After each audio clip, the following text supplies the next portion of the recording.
feel like we should do, like, if we are doing this women, we should all look to one screen.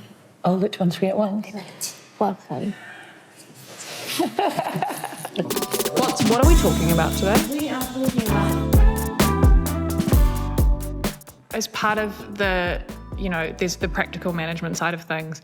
And then there's also just the, being the managers we wanted when we were, when we were juniors, and just passing on the knowledge that we have to people who are kind of just starting out in their careers, helping them fill their notebooks with what all the lingo means and what all the quick keys are and all of that kind of stuff, and helping them realise, when they think that maybe they can't solve something with just a few little prompts, perhaps they can. Mm-hmm. It's not cool being left out to sea in a studio that's busy. I think it can happen sometimes in busy environments, but if you get, spot that someone might need a bit of attention or a bit of elevation just to kind of give them a boost, then that, I think, is part of our role, to be able to see, have a bit of a flexible approach to different personalities. And I was going to say, because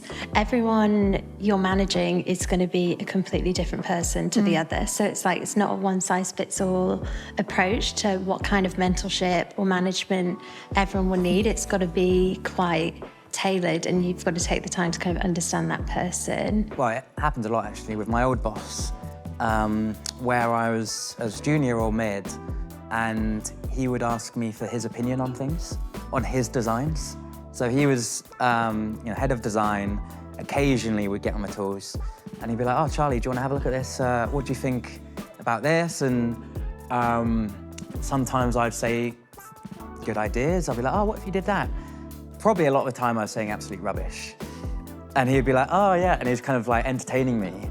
But it gave me a lot of confidence that even at that level, you've got a voice, people will listen, and you don't even have to be right. But it was a really good way of making everyone feel like they are part of this wider team, and anyone, whatever level, can have a good idea. And that's resonated with me a lot, because I think a lot of people high up can just say it how it is, or just expect you to kind of look up to them. But when you invite them in, it kind of brings you down to a similar level. Letting the team have creative freedom and a bit more space to breathe, so that they can figure things out, and then sort of like you're there to catch a little bit if things are going a bit wobbly, but it often doesn't if you have that space, because you're able to actually think through the process yourself. And if it's to do with creativity, then you need to be able to experiment, explore, and figure out what your rationale, not someone else's rationale, because that's sort of a bit debilitating when you think, "Oh, I don't know if this is what they want." It's like, no, it should be more about what you believe that is the translation. So you convince me. Yeah, exactly. Great. I think for me, it's a lot of it's to do with teamwork, especially within the motion team. It's really interesting to be able to pick somebody's brains about certain challenges within a project, and be able, somebody might come at it in a completely different way, and that might just swerve around a challenge, or it might help you overcome it. And I think especially when we have monthly motion meetings and all that stuff, it's interesting to be able to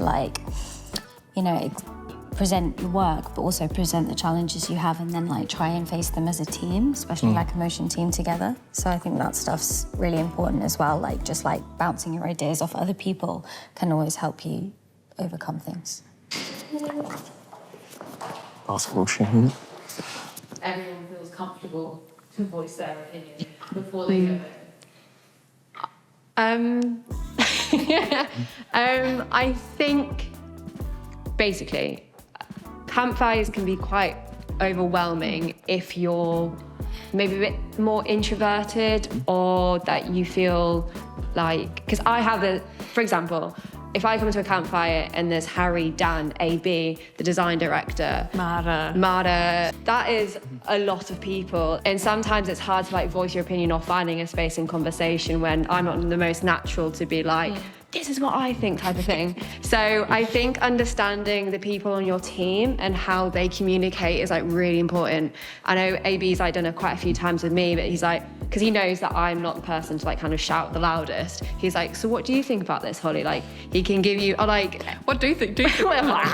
and I think understanding that to allow people to have space and give them the space to have their opinion, I think really helps people feel at ease and like they can be listened to as well. I'm not saying like every campfire is like that. It's just like in those big moments and those big campfires where a lot of people are invited, it's really important that like people do say like, oh, and like for example, an intern, like when they are probably quite shy maybe sometimes, or it's their first campfire, it's like giving them the opportunity to really like see what they think.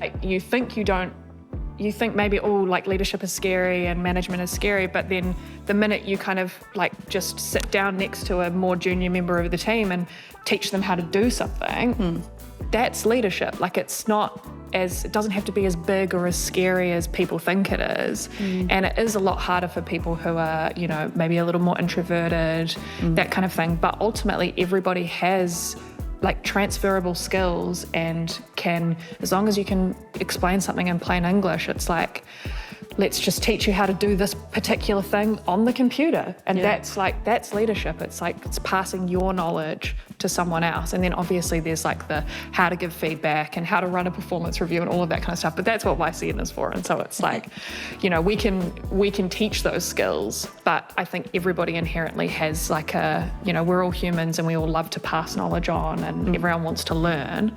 And so it's just about kind of like not realizing that it's not as scary as it needs to be.